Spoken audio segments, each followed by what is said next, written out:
Chaque année, des milliers de personnes, parfois de jeunes athlètes au sommet de leur forme physique, s'effondrent subitement.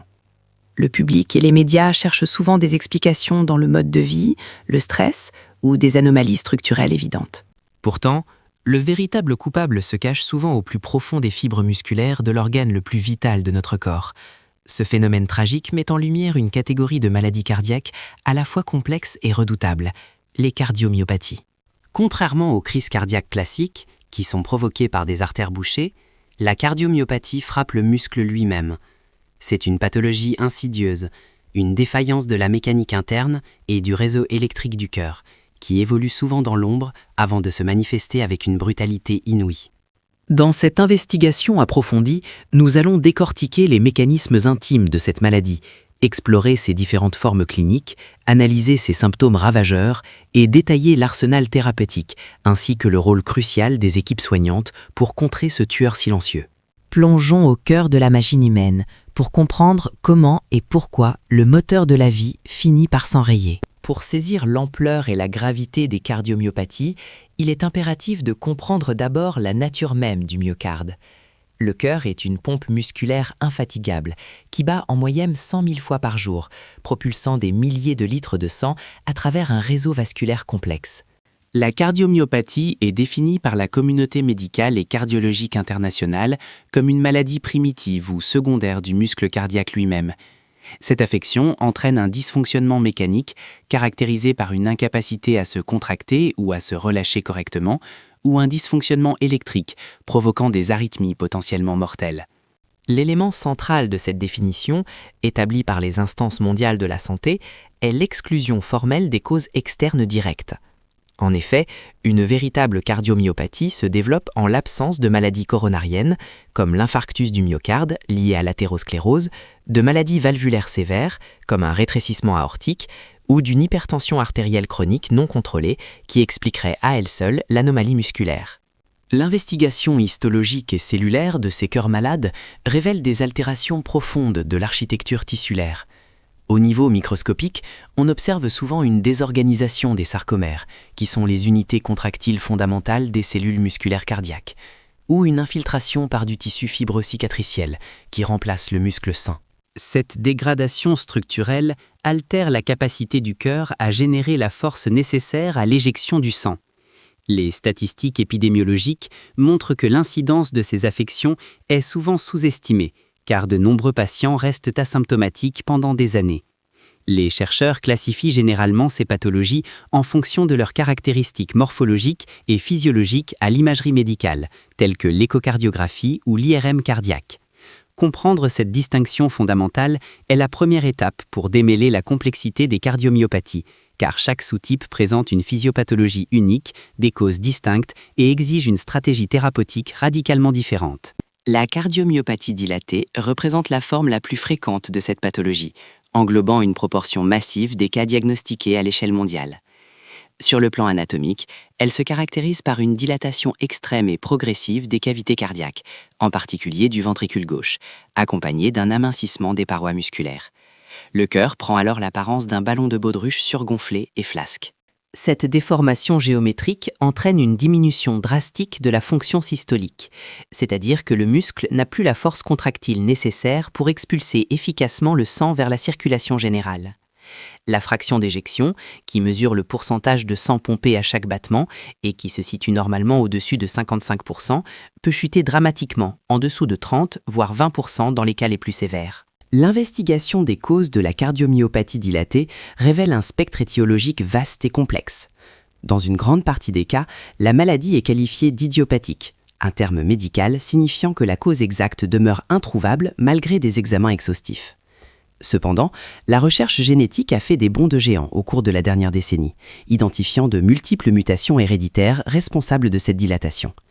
Des altérations dans les gènes codant pour des protéines structurelles géantes comme la titine sont désormais formellement incriminées d'environ 20% des formes familiales.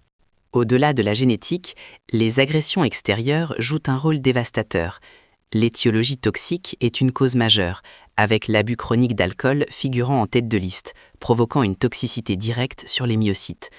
De même, certains médicaments vitaux, notamment les agents de chimiothérapie comme les anthracyclines utilisés dans le traitement des cancers, peuvent induire une cardiomyopathie dilatée irréversible des années après la rémission du patient. Enfin, les causes post-infectieuses sont cruciales à souligner, des myocardites virales aiguës causées par des agents pathogènes tels que le virus Coxsackie B, les adénovirus, ou plus récemment documenté, le virus SARS-CoV-2, peuvent déclencher une réponse immunitaire aberrante qui détruit silencieusement le muscle cardiaque, laissant derrière elle un cœur dilaté et défaillant. À l'opposé du spectre géométrique se trouve la cardiomyopathie hypertrophique, une pathologie redoutable souvent désignée comme la principale cause de mort subite chez les jeunes adultes et les athlètes de haut niveau. Morphologiquement, elle se manifeste par un épaississement massif, asymétrique et inapproprié de la paroi ventriculaire, le plus souvent localisée au niveau du septum interventriculaire, la cloison séparant les deux ventricules. Contrairement à l'hypertrophie physiologique observée chez les sportifs d'endurance, cette augmentation de la masse musculaire ne s'accompagne d'aucune amélioration des performances.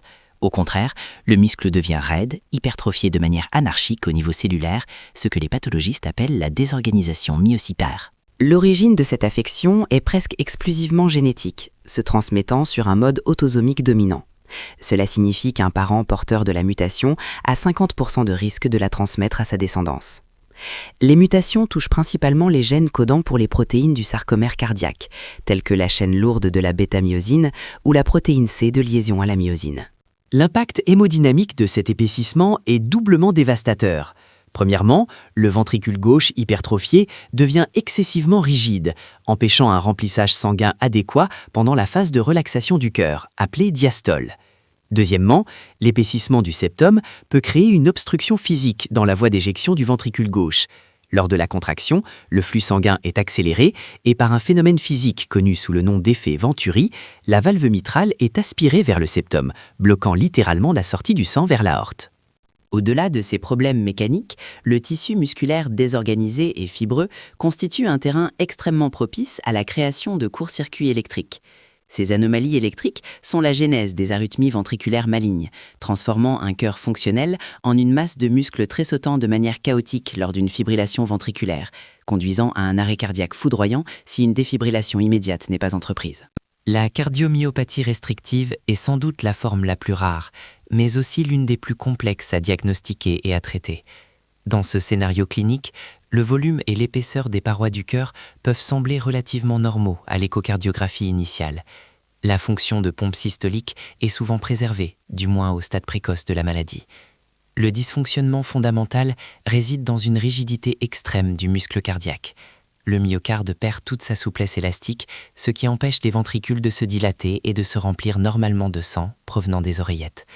Il en résulte une élévation catastrophique des pressions à l'intérieur des cavités cardiaques en amont, se répercutant directement sur les poumons et le système veineux global. L'investigation étiologique de la cardiomyopathie restrictive nous plonge dans le monde fascinant et complexe des maladies systémiques et infiltratives.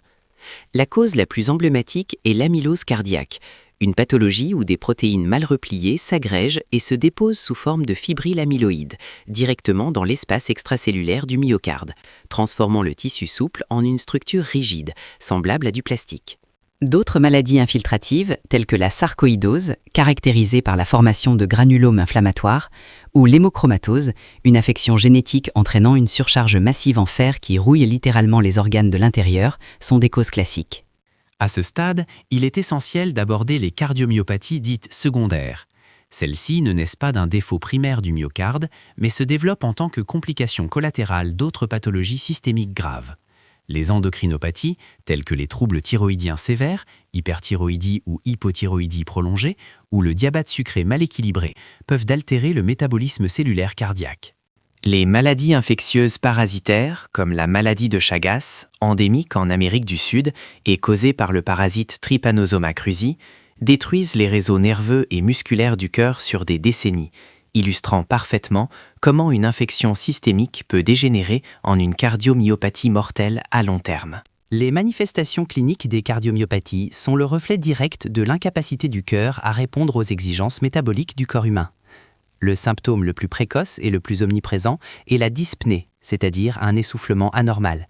Initialement présente uniquement lors d'efforts intenses, cette difficulté respiratoire progresse de manière implacable pour se manifester lors d'efforts minimes, puis au repos absolu. Cette dyspnée est souvent exacerbée en position allongée, une condition appelée orthopnée, forçant les patients à dormir avec plusieurs oreillers pour éviter la sensation de noyade. Ce phénomène est directement lié à la congestion pulmonaire. Le cœur gauche défaillant ne parvenant pas à pomper le sang, celui-ci stagne dans les veines pulmonaires, provoquant une fuite de liquide dans les alvéoles.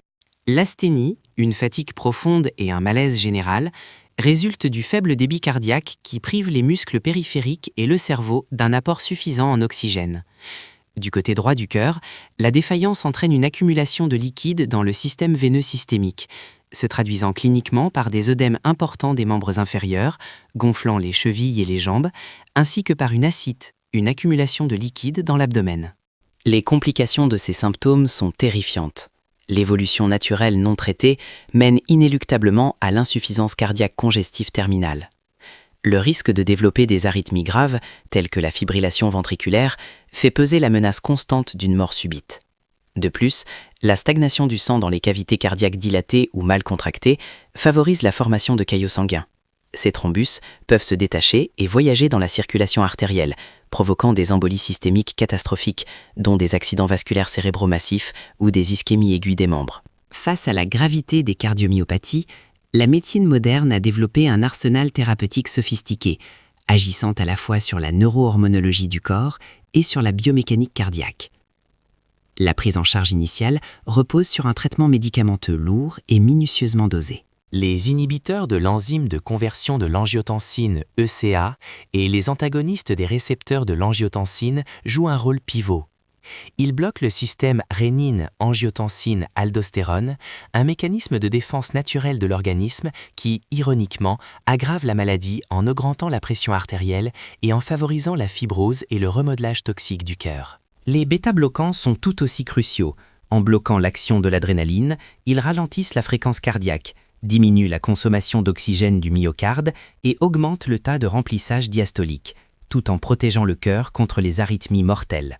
Les diurétiques sont prescrits pour forcer les reins à éliminer l'excès de sodium et d'eau, soulageant ainsi la congestion pulmonaire et la présence des œdèmes périphériques. Cependant, lorsque la chimie atteint ses limites, la technologie prend le relais à travers des dispositifs médicaux implantables de haute précision. Pour les patients présentant des troubles graves de la conduction électrique ou une asynchronie entre les ventricules, un pacemaker biventriculaire est implanté pour résynchroniser la contraction cardiaque, optimisant ainsi la mécanique de pompe. Pour conjurer la menace de la mort subite par arythmie maligne, le défibrillateur automatique implantable, DAI, est le garde du corps ultime. Ce dispositif surveille le rythme cardiaque en permanence et délivre un choc électrique salvateur en une fraction de seconde s'il détecte une fibrillation ventriculaire. Dans les cas les plus sévères et réfractaires à toute intervention, lorsque le muscle cardiaque est irrémédiablement détruit, la médecine recourt aux solutions ultimes. Cela inclut l'implantation de dispositifs d'assistance ventriculaire gauche, DAVG, de véritables pompes mécaniques reliées au cœur qui propulsent le sang dans l'aorte de manière continue, servant souvent de pont en attendant le traitement définitif, la transplantation cardiaque. La grève demeure le seul traitement curatif de l'insuffisance cardiaque terminale, remplaçant l'organe défaillant par le cœur sain d'un donneur, offrant ainsi une véritable renaissance médicale aux patients.